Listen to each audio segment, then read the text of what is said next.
Assalamualaikum warahmatullahi wabarakatuh. Halo semuanya, kenalin aku Naila Cevian. Dan pada kesempatan kali ini aku bakalan jelasin salah satu materi matematika tingkat lanjut, yaitu elips untuk penilaian ulangan harian.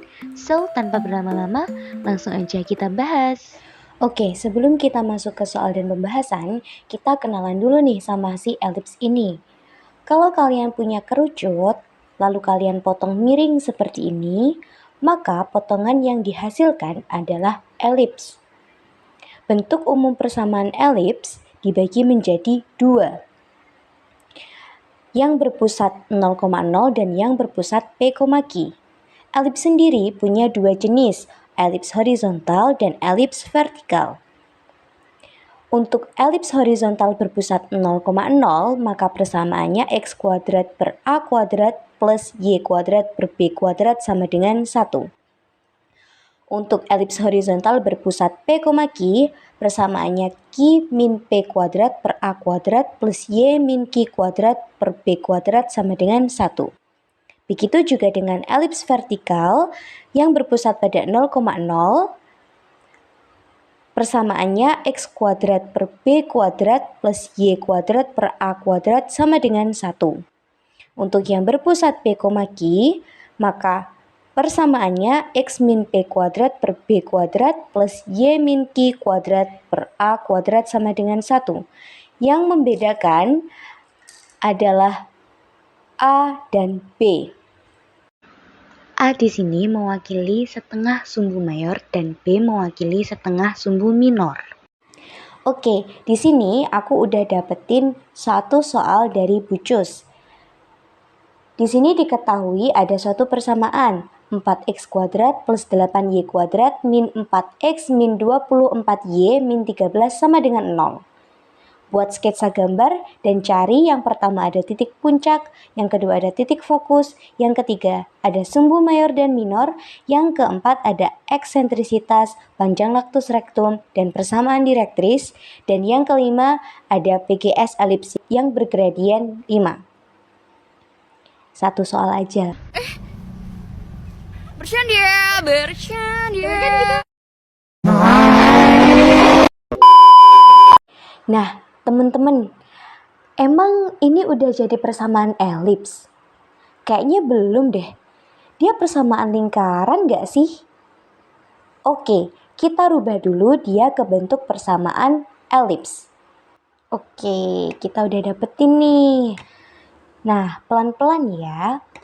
Untuk mengubah persamaan lingkaran tadi ke persamaan elips, kita butuh segini banyak cara. Nggak dong, ini tuh simple aja guys. Oke, yang pertama yang harus kalian lakukan adalah mengelompokkan variabel yang sama. 4x kuadrat aku kelompokkan dengan 4x, 8y kuadrat aku kelompokkan dengan 24y. Jadi, aku dapat 4x kuadrat min 4x plus 8y kuadrat min 24y min 13 sama dengan 0. Kemudian, langkah selanjutnya, kita menjadikan bentuk ini sebagai distribusi. 4-nya kan bisa keluar, yang di dalam kurung x kuadrat dan min x. Coba kita kali silang, 4 dikali x kuadrat, 4x kuadrat. 4 dikali min x, min 4x. Betul ya? Yang satunya juga gitu. 8 dikali y kuadrat, 8y kuadrat. 8 dikali min 3y, min 24y. Oke, langkah selanjutnya, kita jadikan dia kuadrat sempurna. Wah, gimana tuh, Nay? Tenang, nanti aku kasih tipsnya. Oke, nggak perlu bingung teman-teman. 4 ini biarkan dia di luar, kita fokus ke x kuadrat min x. Kita jadikan dia ke kuadrat sempurna. Gimana caranya? Kita lihat, yang pertama kita lihat koefisiennya x. Di sini koefisiennya x itu 1. 1 harus dibagi 2. Jadinya 1 per 2 kuadrat. Kita sudah dapat x min 1 per 2 kuadrat. Kemudian, untuk mendapatkan x kuadrat min x, kita harus mengurangi x min setengah kuadrat ini dengan kuadrat dari angka yang belakang atau kuadratnya setengah. Kuadratnya setengah itu 1/4. Begitu juga dengan yang Y. 8 ini biarkan di luar. Kita fokus ke Y kuadrat min 3Y. Koefisiennya Y itu min 3. Min 3 ini harus dibagi 2 untuk menjadi pasangannya Y di dalam kolom. Yang ada di dalam kolom berarti Y min 3/2 kuadrat. 3/2 kuadrat ini dikuadratkan menjadi 9/4. Jadi Y min 3/2 kuadrat dikurangi 9/4 hasilnya Y kuadrat min 3Y. Lanjut, 4 ini dikali pelangi. 4 dikali X min setengah kuadrat jadi 4X min setengah kuadrat.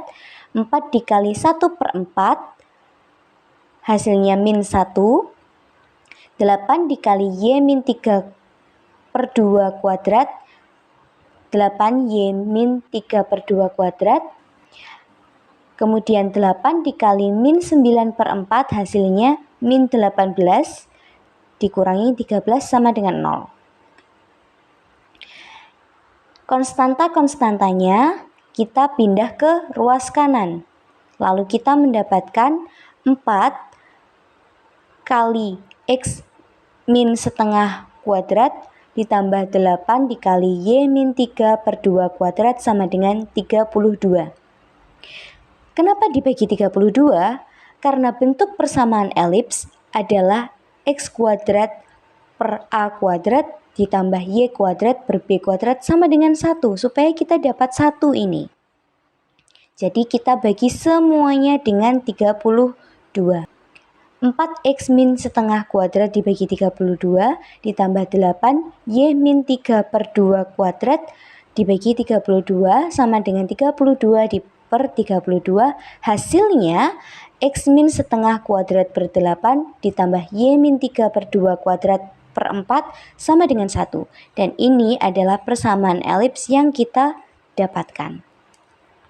Dari sini kita sudah mengetahui manakah yang lebih besar, apakah yang berada di kubunya X atau yang berada di kubunya Y. Sudah jelas ya teman-teman, yang lebih besar itu yang berada di kubunya X, maka A di sini miliknya 8. Kemudian A kuadrat sama dengan 8, maka A adalah akar 8. Akar 8 ini bisa dipecah menjadi 4 dikali 2. Kemudian didapatkan hasilnya A sama dengan 2 akar 2. B di sini miliknya kubu Y, yaitu 4. B kuadrat sama dengan 4. Kemudian B sama dengan akar 4, maka B sama dengan 2. Nah, kurang lebih ini adalah sketsa dari persamaan Jika sudah tersebut. mendapatkan persamaan elipsnya, kita akan bisa mengerjakan semua soal. Dari sini kita tahu bahwa A adalah 2 akar 2 dan B adalah 2. Kemudian pusatnya setengah, 3/2.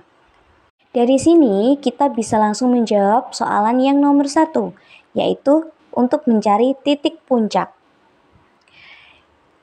Jika pusatnya 0,0, maka titik puncaknya cuma 2 akar 2, 0 min 2 akar 2, 0, 0,2, 0, min 2. Tetapi karena dia berpusat pada P, Q atau setengah per 3/2, maka dia akan bergeser sejauh setengah pada sumbu X dan sejauh 3/2 pada sumbu Y. Maka titik puncaknya dirumuskan menjadi P ditambah A, Q, P dikurangi A, 3/2. Kemudian P, Q ditambah B, P, Q dikurangi B. Maka titik puncak yang kita dapatkan adalah setengah ditambah 2 akar 2, 3 per 2, setengah min 2 akar 2, 3 per 2, setengah, 7 per 2, dan yang terakhir setengah, min 1 per 2. Selanjutnya kita akan mengerjakan titik fokus. Teman-teman, titik fokus di sini dilambangkan oleh C ya. Nah, untuk rumusnya sendiri dirumuskan menjadi C kuadrat sama dengan A kuadrat min B kuadrat. Langsung saja kita masukkan sesuai dengan informasi yang sudah kita ketahui.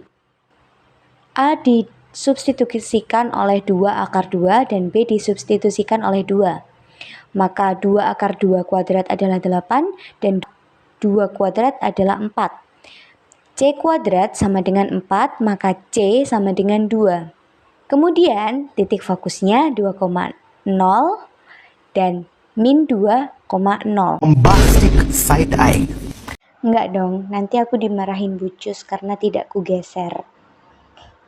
Itu kalau misalkan pusatnya 0,0. Nah ini kan pusatnya setengah, 3 per 2. Jadi dia titik fokusnya juga bergeser sejauh 1 per 2, 3 per 2. Maka di sini pusatnya aku tambah dengan titik fokus awal.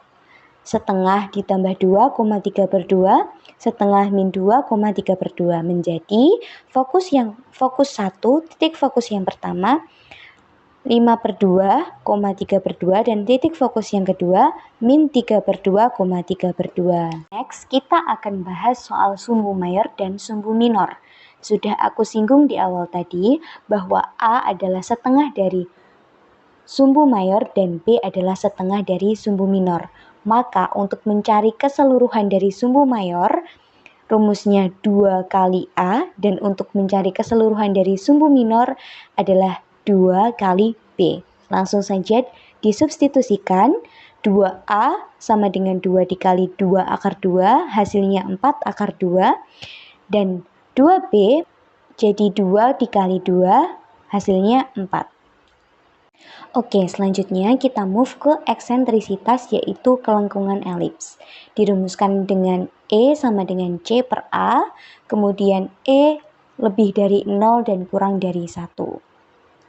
Di sini kita sudah dapat persamaan dan juga unsur-unsurnya. Langsung saja disubstitusikan. E sama dengan C per A, C-nya 2, dan A-nya 2 akar 2. Kemudian disederhanakan menjadi 1 per akar 2. Akar 2 ini tidak bisa dibiarkan seperti ini teman-teman, karena dia suatu bentuk yang tidak rasional atau tidak bisa diketahui nilai pastinya. Maka kita harus merasionalkannya dengan cara dikali akar sekawannya. Akar sekawan dari akar 2 adalah akar 2. Jadi di sini 1 per akar 2 dikali akar 2 per akar 2. 1 dikali akar 2 akar 2. Akar 2 dikali akar 2, 2. Maka kita sudah mendapatkan hasilnya. Selanjutnya ada panjang lactus rectum atau garis yang tegak lurus dari titik fokus. Jadi kalau kita punya titik fokus kemudian kamu tarik garis lurus, maka garis lurus itu disebut lactus rectum. Lactus rectum atau panjang lactus rectum dirumuskan dengan 2B kuadrat per A. Dengan informasi yang sudah kita dapatkan, langsung saja kita kerjakan. Maka panjang lactus rectum dirumuskan menjadi 2B kuadrat per A, dengan B-nya adalah 2 dan A adalah 2 akar 2. 2 dikali 2 pangkat 2, 8, kemudian 8 diper akar 2. 8 dibagi akar 2, kita dapat 4 akar 2. Sama seperti yang sebelumnya harus dirasionalkan karena akar ini berada di bawah, maka dia tidak bisa diketahui nilainya. Dikali akar 2 per akar 2, maka hasilnya 4 akar 2 per 2. Bisa disederhanakan lagi menjadi 2. Maka kita sudah mendapatkan panjang lactus rectum. Selanjutnya ada persamaan direktris, yaitu didefinisikan sebagai sumbu arah. Nah, untuk pusat P, Q pada elips horizontal, diketahui rumusnya adalah X sama dengan plus minus A kuadrat per C ditambah P. Yang sebelah kanan jelas yang positif ya teman-teman. Jadi di sini ada X sama dengan A kuadrat per C plus P. Kemudian langsung saja disubstitusikan A-nya 2 akar 2 dan C-nya adalah 2. 2 akar 2 dikuadratkan 8. Kemudian kita sudah dapat langsung 8 per 2 ditambah 1 per 2. Maka hasilnya 9 per 2 atau 4,5. Itu adalah persamaan direktris yang sebelah kanan. Untuk yang sebelah kiri, nilainya negatif, jadi dinegatifkan. Negatif A kuadrat per C plus P. Negatifnya tidak ikut dikuadratkan, karena kalau misalkan dia ikut dikuadratkan, maka hasilnya akan sama dengan yang sebelah kanan. Langsung saja kita sudah dapat nilainya min 8 per 2 ditambah 1 per 2. Maka hasilnya min 7 per 2. Untuk yang sebelah kiri persamaan direktrisnya X sama dengan min 3,5. Selanjutnya dan yang terakhir ada persamaan garis singgung atau PGS dengan gradien 5 di soal. Nah, pada elips horizontal dengan pusat P, Q, diketahui rumusnya Y min Q sama dengan M dikali X min P plus minus akar BAM. Oke, langsung saja kita masukkan nilai-nilainya. Q dimasukkan 3 per 2, jadi Y min 3 per 2 sama dengan gradiennya sudah diketahui tadi 5. 5 dikali X min P-nya adalah setengah, X min setengah, plus minus B adalah 2, A adalah 2 akar 2, dan M atau gradiennya 5. Kemudian Y min 3 per 2 sama dengan 5 dikali X min 1 per 2, plus minus 2 kuadrat adalah 4, 2 akar 2 kuadrat adalah 8, 5 kuadrat adalah 25. Kemudian Y min 3 per 2 sama dengan 5X dikali pelangi, 5 dikali X 5X, 5 dikali min 1 per 2, min 5 per 2, plus minus 204. Kemudian 3 per 2 ini kita pindah ruas, jadi Y sama dengan 5X min 5 per 2 ditambah 3 per 2 plus minus akar 4 dikali 51, jadi akar 204 ini kita pecah menjadi akar 4 dikali 51. Kemudian kita sudah dapat Y sama dengan 5X min 1 plus minus 2 akar 51. 2 ini didapatkan dari akar 4. Maka PGS dengan gradien 5 adalah Y sama dengan 5X min 1 plus 2 akar 51 dan Y sama dengan 5X min 1 min 2 akar 51. Nah, ini adalah gambar elips dan juga garis singgungnya. Nah, itu aja yang bisa Naila sampaikan lewat video ini ya teman-teman. Semoga terbantu. Aku cinta matematika, kamu juga harus cinta matematika. Dadah.